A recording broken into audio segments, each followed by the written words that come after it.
ಚೇತನ್ ಅಹಿಂಸಾ ಅವರೇ, ಡಾಕ್ಟರ್ ರಾಜ್ಕುಮಾರ್ ಅನ್ನೋ ಮೇರು ಪರ್ವತದ ಬಗ್ಗೆ ಮಾತಾಡೋ ಅಷ್ಟು ಯೋಗ್ಯತೆ ಇದೆಯಾ ಅನ್ನೋದನ್ನು ನೀವು ತಿಳ್ಕೋಬೇಕು.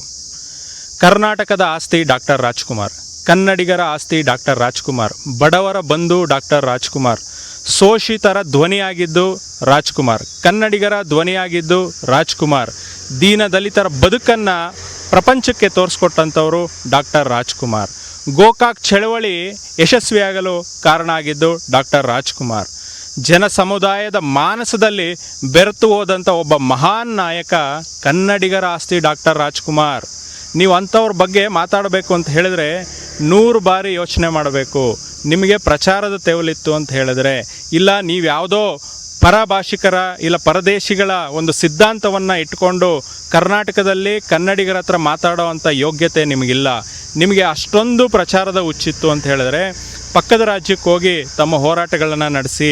ಕನ್ನಡಿಗರಿಗೆ ಕನ್ನಡದವ್ರದ್ದೇ ಆದಂಥ ಒಂದು ಸಿದ್ಧಾಂತ ಇದೆ, ಕನ್ನಡದ ಅಸ್ಮಿತೆ ಡಾಕ್ಟರ್ ರಾಜ್ಕುಮಾರ್, ಅದನ್ನು ನೀವು ಮನಗಾಣಬೇಕು. ನಿಮ್ಮ ಸಿದ್ಧಾಂತಗಳೆಲ್ಲ ಪಕ್ಕದ ರಾಜ್ಯದ ಹೋರಾಟಗಳಿಗೆ ಅನುಕೂಲ ಸಿಂಧು ಆಗಿದೆ ಹೊರತು ಕರ್ನಾಟಕದ ರಾಜ್ಯದ ಕನ್ನಡಿಗರಿಗೆ ನಿಮ್ಮ ಹೋರಾಟಗಳು ಯಾವುದಿಲ್ಲ. ಡಾಕ್ಟರ್ ರಾಜ್ಕುಮಾರ್ ಅವರು ಮಾಡಿರ್ತಕ್ಕಂಥ ಹೋರಾಟದಲ್ಲಿ ಒಂದು ಭಾಗವೂ ಕೂಡ ನೀವು ಇವತ್ತವರೆಗೂ ಮಾಡೋಕ್ಕೆ ಸಾಧ್ಯ ಇಲ್ಲ, ಮಾಡೋದಕ್ಕೆ ಆಗೋದೂ ಇಲ್ಲ. ಯಾಕೆಂದರೆ ನಿಮ್ಮ ಚಿಂತನೆಗಳಲ್ಲಿ ಯಾವುದೇ ಕನ್ನಡ ಪರ ಅಂಶ ಇಲ್ಲ. ಇದನ್ನು ನೀವು ಅರ್ಥಕೊಂಡು ಈ ಕೂಡಲೇ ಡಾಕ್ಟರ್ ರಾಜ್ಕುಮಾರ್ ಅವರ ಆತ್ಮಕ್ಕೆ ನೀವು ತಮ್ಮ ಒಂದು ಏನು ತಪ್ಪು ಮಾಡಿದ್ದೀರಾ ಅದಕ್ಕೆ ಕ್ಷಮೆ ಕೋರಬೇಕು. ಅವರ ಅಭಿಮಾನಿಗಳಲ್ಲಿ ನೀವು ಕ್ಷಮೆ ಕೋರಬೇಕು. ಅದು ಬಿಟ್ಟು ಉದ್ದಟತನವಾಗಿ ವರ್ತಿಸೋದು ಇದು ಶೋಭೆ ತರೋದಿಲ್ಲ. ಇನ್ನು ಮುಂದೆ ನೀವು ಮಾತಾಡಬೇಕಾದ್ರೆ ಭಾಳ ಎಚ್ಚರಿಕೆಯಿಂದ ಮಾತಾಡಬೇಕು.